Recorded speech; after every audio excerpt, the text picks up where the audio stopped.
So we had summer yesterday. It was 73 degrees, which is probably at least 25 Celsius. And today we have a winterland and it's dumping.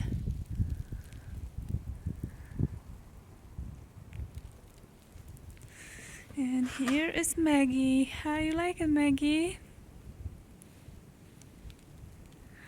This one loves the snow.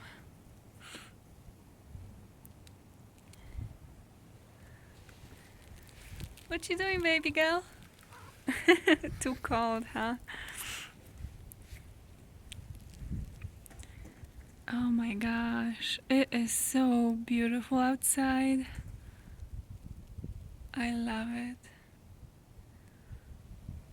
Kids got a snow day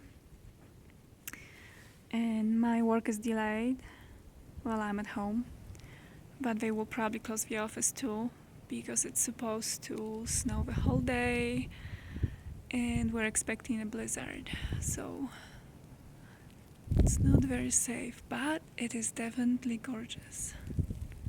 Will be a nice day for snowboarding if it wasn't for that broken leg.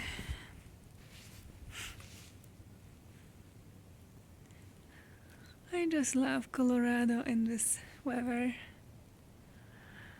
Alright, get to go back to work.